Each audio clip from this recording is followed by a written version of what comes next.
Welcome to American Mandate. I'm Camden, flying solo today, so we'll be a different structure of the show, probably be a lot shorter, but a lot of news to get into, so let's talk about it. I was expecting a different story at the top of the hour. We'll hopefully get into that later, but this was majorly important. So we keep talking about bad optics with this administration and connecting with issues with the Epstein files this week. Not feeling like we've gone on this really direct pathway to peace in Ukraine and Russia. I mean, we have the whole Hamas and Israel still going on. I worry about all that. However, I am proud to have a president who doesn't just let a foreign country dictate our politics. You could make an observation about Israel, but I want to wait till Grady is on the show to really dive into that issue. Today, President Zelenskyy of Ukraine came to the United States to essentially ask for more money. And yes, there's supposed to be a contract that was made so we can start taking their minerals and we can be more involved in their economy, kind of this proxy way of securing Ukraine. And I'm going to play this clip and then we'll talk about it.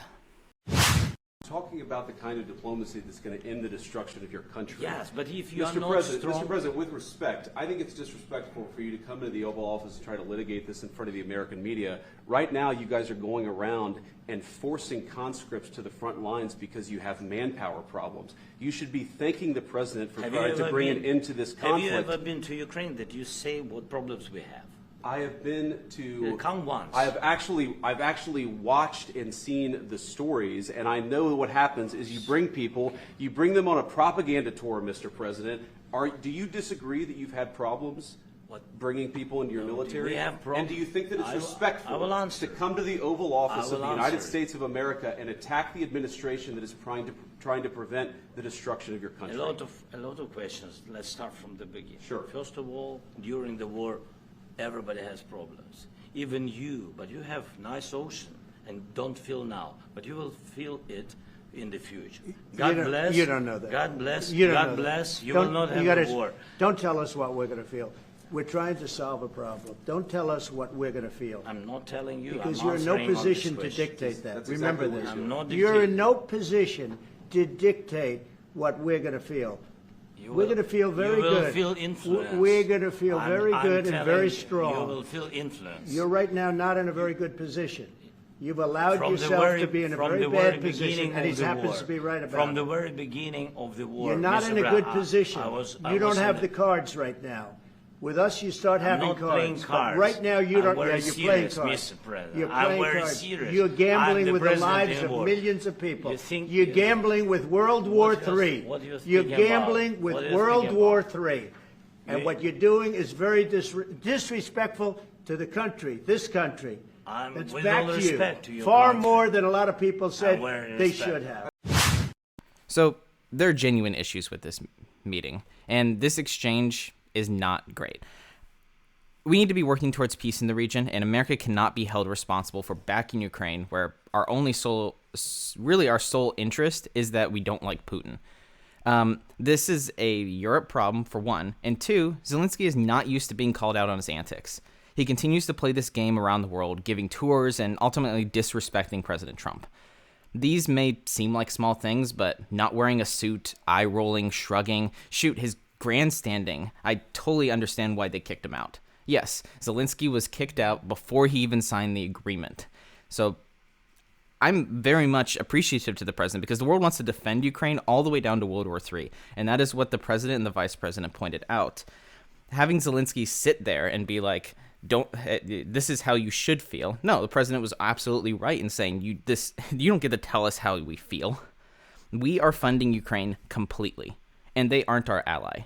So he should be coming here saying, thank you, Mr. President, appreciate you. Thank you for giving me this opportunity. We're trying to work towards peace. And in the private lunch, you can talk about semantics there. But on a public stage, you should be very thankful because this war would have been over long ago if it weren't for America.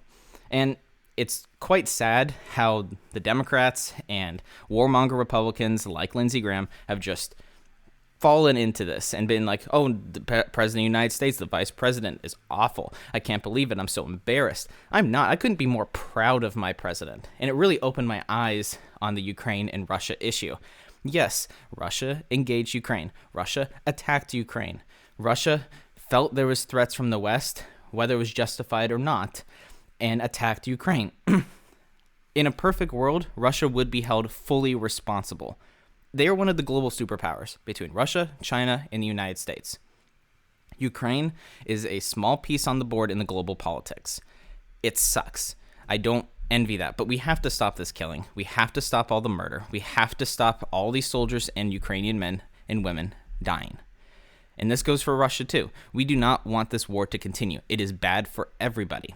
So I'm glad Trump kicked him out. I think it may seem bad optically, but I think down the line, this is going to be one of the greatest moments for our president, Donald J. Trump.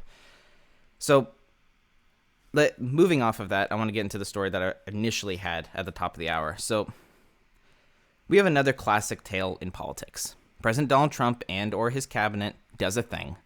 The judge says, you can't do that thing. Then the president actually says, I'm going to do that thing, and then does said thing. And right now we're in step 2 of that. A lot of firings and cuts yesterday that we need to get through, so let's start with this federal judge. So this is coming from us from a mix of CBS and NPR. A coalition of labor unions and organizations had sued Trump administration to stop mass firings of federal employees. In response, a San Francisco federal judge ruled on Thursday that the firings were likely unlawful and granted the coalition temporary relief. U.S. District Judge William Alsup, sorry if I mispronounced your name, but ordered the Office of Personnel Management, or the OPM, to inform certain federal agencies, including the Department of Defense, Veterans Affairs Department, National Park Service, the Small Business Administration, the Bureau of Land Management, the National Science Foundation, among other agencies whose firings impact the civil groups that sued the Trump administration, that it had no authority to order mass firings of probationary employees. That's the key there, probationary employees, people who have less than a year experience on the job. OPM does not have any authority whatsoever under any statute in the history of the universe to hire or fire any employees but its own, he said, and this referring to the judge. The government's attorney drew a distinction between a request and an order in court, however, stating that OPM had only requested the agency's fire probationary employees, not ordered. Asking is not ordering, Assistant U.S. Attorney Kelsey Halland argued. There are roughly 200,000 of these employees that have less than 1 year on the job. So, just base level. I don't like judges telling presidents that you can't do something because it is likely unlawful. That's the key distinction here. It's not that the judge came forward and said, this is unlawful, you can't do this. I want our politics to be held accountable. I want the executive branch, the judicial branch, the legislative branch, all parts of government to be held accountable. That's how we have a good working country. That's how we have one of the greatest countries on the planet. But a judge, again, coming and saying that this is likely unlawful, this could be illegal, I want to know if it's illegal or not. And that's kind of the pushback that I'm seeing here. I think this mass firing thing is kind of getting overshadowing the greater concept here of we are having government waste. Do I think we should start with the employees? I don't know. I think there's plenty of government waste other places that we can be looking at. And if this is true, what the assistant U.S. attorney said, that it was saying, hey, if there's waste, you can cut these people, that's a totally different story. But based on all these suits, I really think the story goes further than that. So we'll be keeping an eye on this story. But I think this is kind of where I draw a line with some issues with just firing employees. So another piece of firewood to basically add to that flame and make it grow higher, the National Oceanic and Atmospheric Administration have around 800 employees that have been tapped for termination, according to 2 sources close to the agency per CNN. There are about 350 to 375 employees that fit into a column of probationary employees that we just finished talking about. For those who have never heard of this agency, here is what that essentially do, and this is from their own words. From daily weather forecasts, severe storm warnings, and climate monitoring to fisheries management, coastal restoration, and supporting marine commerce. NOAA's products and services support economic vitality and affect more than 1/3 of America's gross domestic product. NOAA's dedicated scientists are cutting-edge research and high-tech instrumentation to provide citizens, planners, emergency managers, and other decision makers with reliable information they need when they need it. So we just spoke on firings. I don't like seeing people get fired just base level, but we need to cut waste. We need to be more efficient. I do worry. There's some aspects that I think can be allocated elsewhere, and a lot of what they do as far as weather is done better in the private sector. But the National Weather Service, I believe, is a vital piece, even if they are, say here as an example, tornado warnings. They're done way better and way more affordable and way more informative on self-run YouTube channels.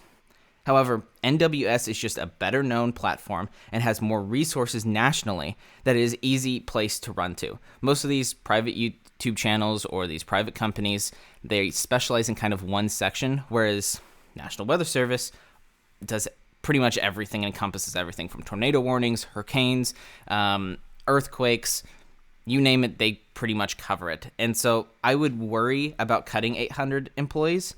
I'm hoping these are actual people from different sectors around NOAA that are not as vital. But I don't know. This is Howard Lutnick's sector of responsibilities, the Secretary of Commerce. So there are going to be a lot of decisions coming up. I also want to get to this story from the Wall Street Journal. The Agriculture Secretary Brooke Rollins basically came up with this plan to lower the egg prices. I want to lay them out, and you can decide really what do you think of this plan. So her plan includes 5 different steps, again, from the Wall Street Journal. The U.S. government will consider temporary imports of eggs to reduce prices. The U.S. will cut back on regulations on egg producers and make it easy for families to raise backyard chickens. Rollins said the agency would spend $100 million in research and development on new therapeutics. The U.S. government will spend $400 million to reimburse farmers with affected flocks, which the U.S. already compensates farmers for loss of their chickens. USDA will spend $500 million to help enhance wildlife biosecurity measures to help keep the virus off farms. The USDA will expand a pilot program which sends USDA inspectors to access biosecurity measures on farms. Look, this seems like a side note. I'm a regular consumer of eggs. I don't like the high prices. I mean, my wife and I were just watching a video comparing Arizona iced tea being 99 cents and then watching from the 90s it just rise and rise and rise as far as egg prices go, and now they've skyrocketed. We got to get off this thing. I mean, it is the leading Democrat talking point right now behind the Medicaid thing from the House budget.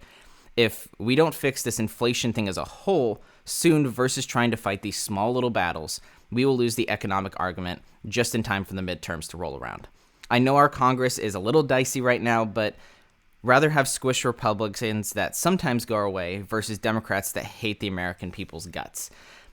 Look, the Agriculture Secretary, Brooke Rollins, I know she's trying to do her best. She's trying to solve this issue because it's in the news consistently. And I appreciate that on some level, but we are consistently focusing on these small little button issues that really don't matter in the grand scheme, and we need to focus on these 80-20 issues. We need to focus on ending the war in Ukraine, ending the war in Israel. We need to work on inflation as a whole, and I guess this is a piece to it, but eggs is so specific. So I really hope there is more optimism coming next week. This has been kind of a rough week for the Trump administration, but if they're able to turn things around, I really think that this could be a strong administration, but it's going to take a lot of work. I'm glad Trump has a lot of good people in there who actually seem like they care about his agenda, but I guess we'll just have to see how things go.